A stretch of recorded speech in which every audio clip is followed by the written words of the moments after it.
Welcome to another episode of Music Therapy. I am John, your resident therapist, and today we are listening to Withdrawals by MACDONALD. Buckle up, get ready, this is going to be intense, y'all. And today, please be sure to like, subscribe, comment, and drop the next song you want to see me react to in the comments below.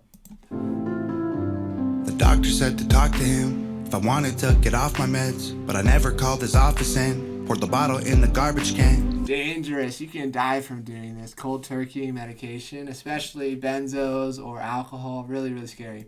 I'm stuck in this apartment and I'm anxious like the cops are here. I tried to call like all my friends, none of them are answering. Is this the moment where I can't control it? Got no appetite, I guess the party's over. I can't sleep at night and I keep rolling over, cause my skin is itchy and the paranoia got me worried, sick, and it is so annoying. I've been throwing up, it looked like motor oil, but I chose to quit and now I can't avoid it. The right things to do are the hardest choices. Is this Absolutely. The right things to do are the hardest choices. Like, decided to give up your drug of choice or your medication that you don't feel like is benefiting you any longer. Sometimes you got to go through it in order to get stronger and to become better than who you were yesterday. And that's what a lot of the older people in AA will say, is that you got to go through some pain in order to never want to drink again, to never want to use substances again. And there is some truth to that. look like motor oil, but I chose to quit and now I can't avoid it. The right things to do are the hardest choices. Is this the moment when I need a donor? Liver failing from the liquor pouring, while the room is spinning, it ain't vodka soda. What is almost killing me is being sober. Talk about pitfalls, surrounded by brick walls. This is what kids call withdrawal. Deleted every number from my phone, I'm staying home. Really wish that I was drunk with all my friends. I'm gonna beat it or I won't and overdose. Really wish that I was high with all my friends. Wow, yeah. So I've worked in detox and residential settings where people going through the withdrawal just want to use. They want to go back to their comfort zone with their friends where they can get a buzz and beat this withdrawal instantly. But the thing with that is it doesn't work in the long term. You're going to damage yourself a lot more with fake friends, with that substance of choice, just damaging your body over time. But I totally understand that it's what they want in the moment.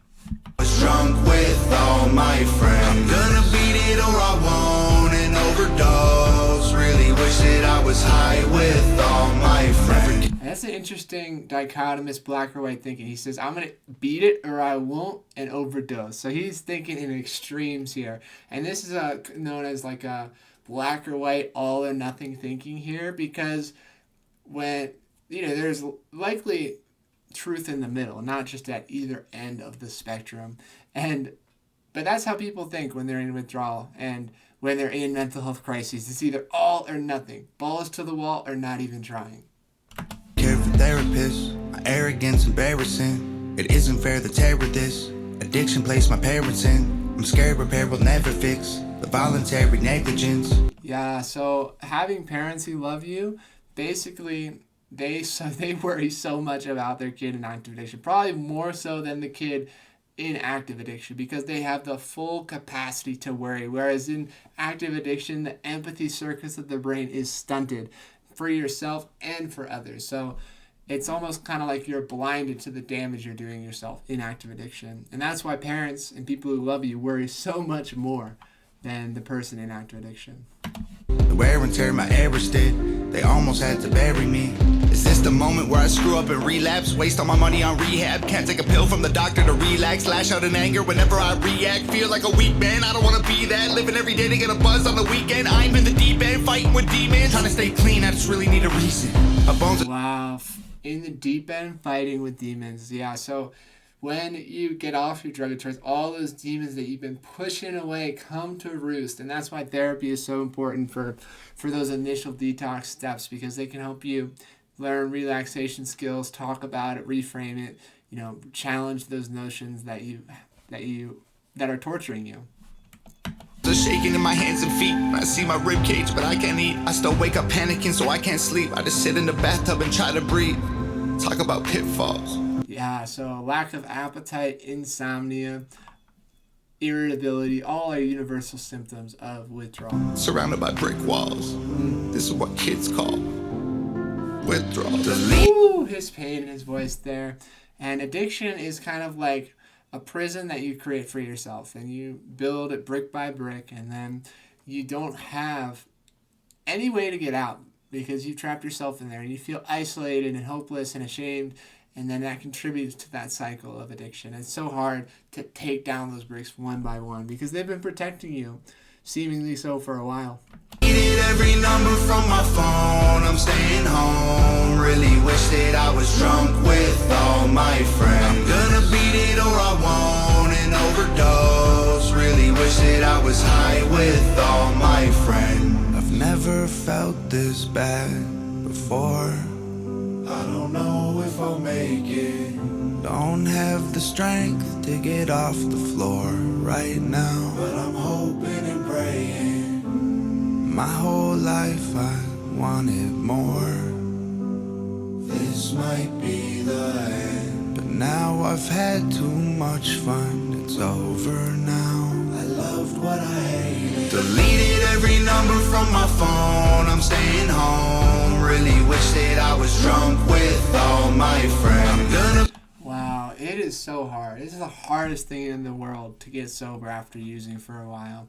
And I love what he's doing here is he's cutting off those bad influences. He's deleting contacts in his phone, ideally that are in active addiction or don't want him to be sober. And what that does is it gives you some distance from them so you can grow into your sobriety in a healthy way. Otherwise, when you feel weak, a week or a month in the future, and you have that drug dealer's phone number or that friend you always get hammered with, then in that moment of weakness, having that number will enable you to go and use. And that is super scary to think about. You're only one text away from relapse in early recovery. And so you got to be vigilant, and you got to cut ties, set boundaries with people who don't want what you want, and that's sobriety, and that's healthy living.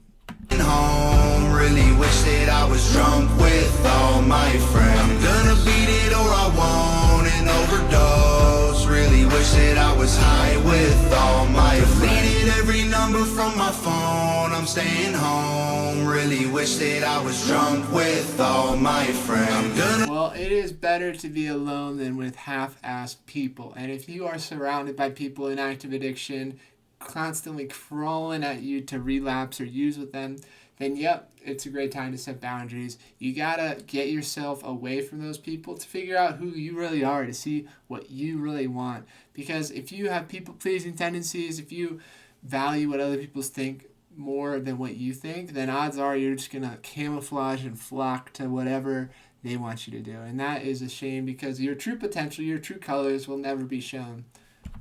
Beat it or I won't and overdose. Really wish that I was high with all my friends. Oh, wow.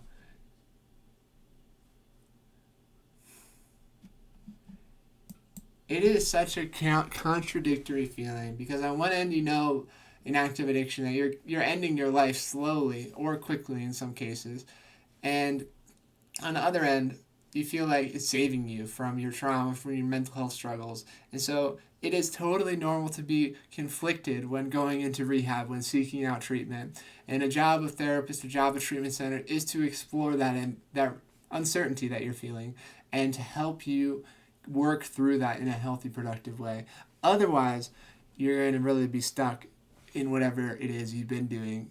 And it takes a lot of intentionality to change. And that's what an army of people can help you do, whether that's a AA group, a support group, inpatient treatment center, good friends, family. All these things are so crucial. It takes an army to get sober, and no one is a self-made person in their recovery or even in general. I mean, we all require help. We all require love and support when we're feeling down. But thank you so much for listening. Please like, subscribe, comment, drop the next song you want to see me react to in the comments below. And I look forward to seeing you in the next episode of Music Therapy.